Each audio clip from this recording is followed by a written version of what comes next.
That being said, please join me in welcoming Mr. Joseph Anthony Stinziano.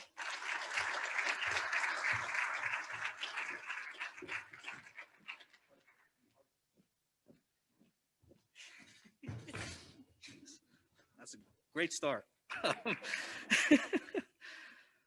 All right. So, good evening to the MOL class of 2021. The board, Denise, Mike, Dean Cameron, Dean Whiteman, the rest of the 220 staff, and everyone else who made this possible. I'm truly honored to be standing up here tonight, and I'm very grateful for everyone who voted for me to be your guest speaker.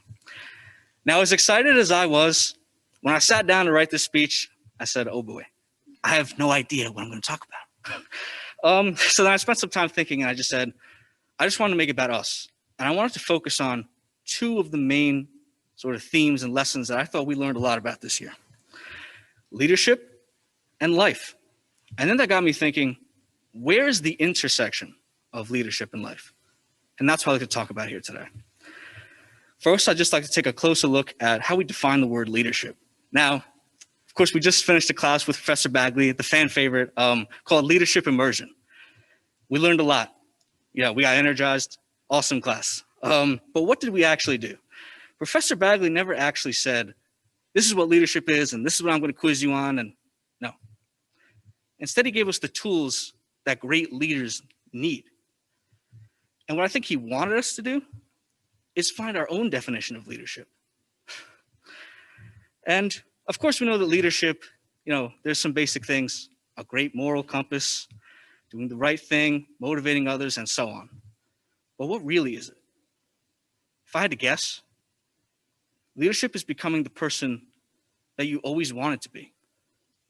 Because if we have the courage to do that, believe me, everything else in life is going to follow. And now to get to my second mini RM. What I think the most important aspects of leadership and of life, and that's the people in it. Now, I know it was tough with Zoom this year. You don't need me to tell you guys that. But I still think back, just as Matt Zimmer said, to those late nights with our MOL teams. And regardless of what we're working on, whether it was the bomb defusal game, the Burton presentation, the strategy cases, but no matter what you did, still get an 87 on all of them. And for some reason, I still can't explain the pitch book. And I always had this sense of community. And I always felt, I had this amazing feeling that everyone in this program, everyone of you sitting here right now, had my back. And in turn, I had yours. Aside from my family and maybe a few other close friends, the greatest people in my life are from right here at Penn State. These are some of the most thoughtful, caring, and inspiring people you will ever meet anywhere. And they will make you a better person, believe me. Whether it's faculty, whether it's professors, or even your friend group, and of course, shout out to Bar Gang. These people are going to make you better when you walk out of here. Trust me on that. Life's going to throw a lot at you. When you leave here, trust me, the struggles aren't done. But sometimes when times get tough, that's when you find those amazing people in your life. And that's what I've done here this year. And to that nature, no one accomplishes anything alone. Now, my last point. Dare to be happy. What do I mean by that? Well, if you were in Professor Sajay Sambel's final accounting class last week, he gave this really, really powerful speech about love and self-love and finding, what you want to do in life over the next few years. And if you were there, it got pretty real, it got pretty emotional, especially for me. So why did that get me so emotional? Why did a little 5-minute speech bring me to tears? Because he's 100% right. I've been unhappy at a job, and I've been unhappy in life.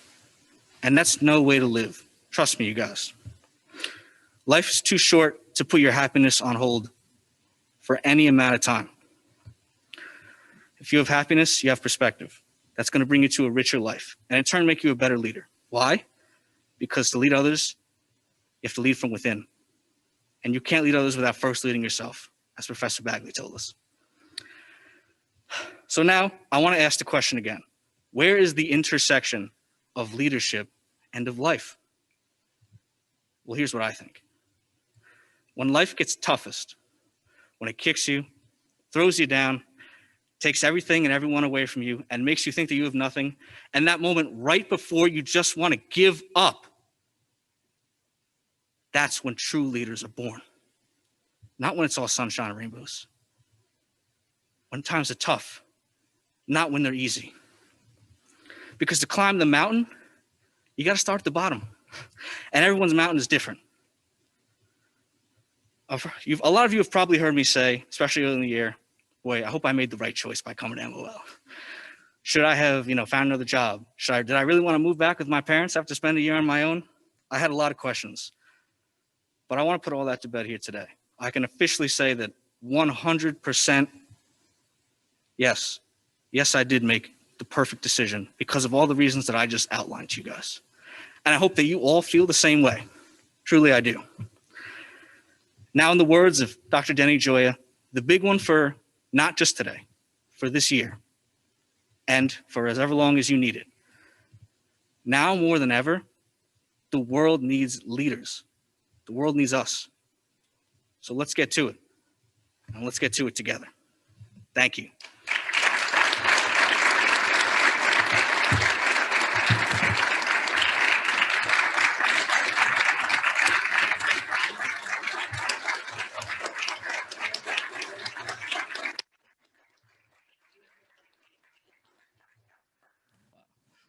Thank you, guys. That was a special moment. Thank you. I'll